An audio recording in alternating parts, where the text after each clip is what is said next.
নমস্কার। আজকে আলোচনা করব দেবগুরু বৃহস্পতির ট্রানজিট নিয়ে। খুব ভাইটাল ট্রানজিট।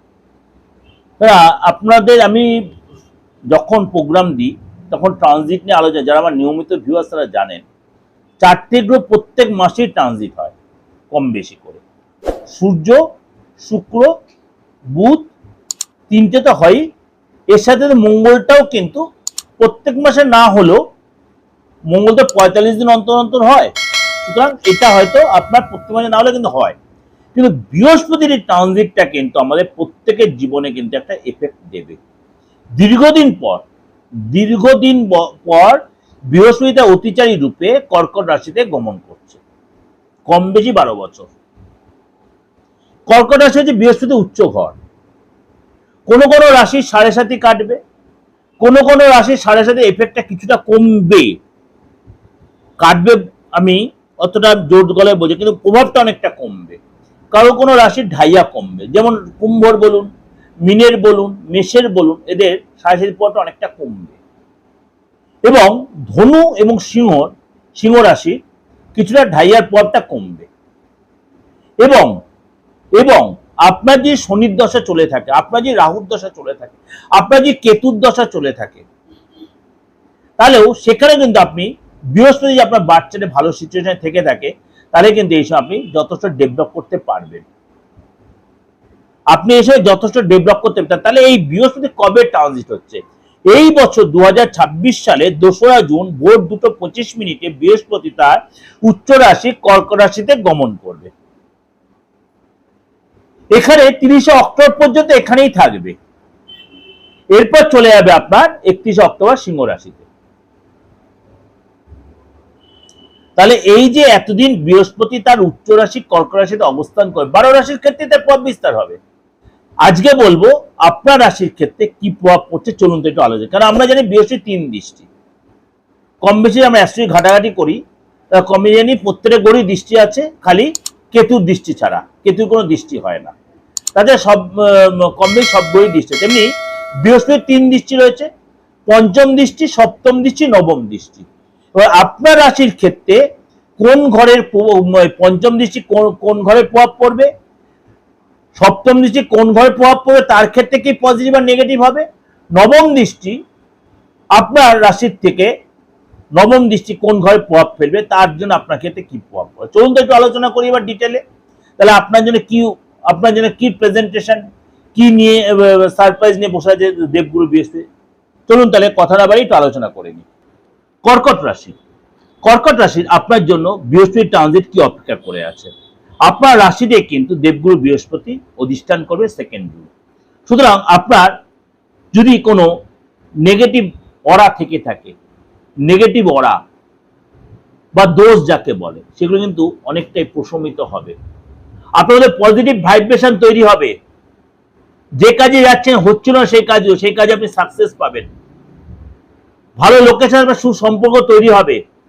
দীর্ঘদিন ধরে কোনো কাজ আটকে ছিল, আপনার সাকসেস পাবেন। প্রমোশন হচ্ছে না, প্রমোশনটা হবে আপনার।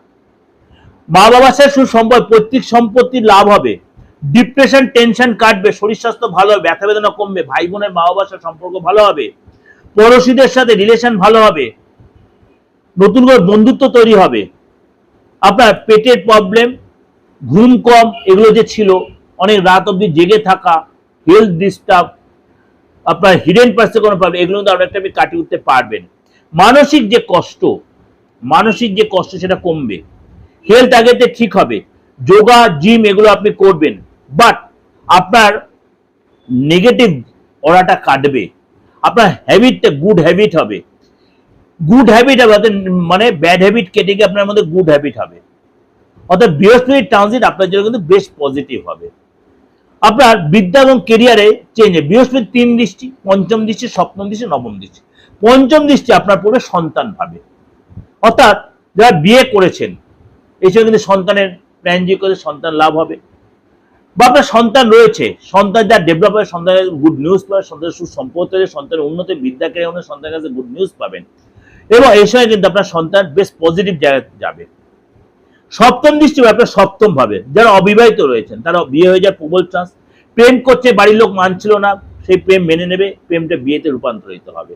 দাম্পত্য জীবনে ডেভেলপ করবে, আপনার বাধা যেগুলো ছিল সেগুলো কাটবে, বিয়ের যে বাধা বিঘ্ন সেগুলো কেটে যাবে, এবং আপনার পার্টনার লিগ্যাল কেসে জড়িয়ে থাকে সেখান থেকে আপনার কিন্তু পার্টনারে কিন্তু সেই মানে বেরিয়ে আসতে হবে, অর্থাৎ কোনো ফেসে গেছে সেই জায়গাতে মানে মুক্তি পাবে। নবম দৃষ্টি পড়ছে নবম ভাবে, অর্থাৎ আপনার কিন্তু ভাগ্য ভাবে, নবম ভাবটা হচ্ছে আমাদের ভাগ্য ভাব, সাকসেসের ঘর। শত্রু দমন হবে, ভাগ্যের সাপোর্ট পাবেন, এর এসে কিন্তু আপনার মানে লাভ হবে, বিদেশ যাত্রা হবে, অর্থাৎ আপনার কিন্তু ওভারঅল ডেভেলপটা কিন্তু ভালোই হবে। এটা আপনাদের যে ওভারঅল একটা প্রেজেন্টেশন দিলাম, অবশ্যই আপনার ভালো লাগবে, অবশ্যই মিলবে। এর সাথে মাসিক রাশিফলটা ফলো করবেন, আমি চেষ্টা করব অর্ধ বার্ষিক রাশিফলটা আপনাদের দেওয়া, চেষ্টা করবো, এখন কথা দিচ্ছি না, যদি পারি আপনাদের দেব। শুধু এই বৃহস্পতির ট্রানজিট অবশ্যই আপনাদের জন্য ভাইটাল, কারণ দীর্ঘদিন পর বৃহস্পতি ট্রানজিট করছে। বৃহস্পতি আমাদের জন্য একটা খুব ভাইটাল গ্রহ, প্রত্যেক মানুষের জীবনে, যার রাশি লগ্ন জানা আছে আর নাই। আপনি দেখবেন আপনার বাচ্চাটা যদি না যায়, আপনার হাতে বৃহস্পতি যদি ভালো থাকে, আপনি কিন্তু কেল্লা ফতে আপনার সোনায় সোহাগা। দেরিতে উন্নতি হবে, কিন্তু সেই উন্নতি খুব পার্মানেন্টলি থাকবে। দেরিতে সেভিংস আপনি পার্মানেন্টলি হবে, হুট করে আসে হুট করে চলে যাবে, সেটা রাহু করায়, তারপরে পার্মানেন্টলি হবে। সুতরাং বৃহস্পতি ট্রানজিট আপনার জীবনে যথেষ্ট ডেভেলপ করবে।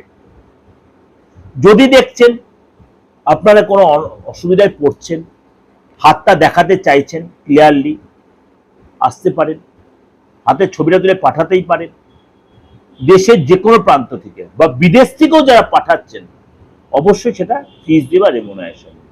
সবসময় চেম্বারে যে আপনি আসতে পারেন এমন কোনো কথা নেই, আসতে হবেও যে সেটা কোনো কথা নেই। আপনি সেম প্রেডিকশনই পাবেন, সেম 100% স্যাটিসফাই দায়িত্ব আমার,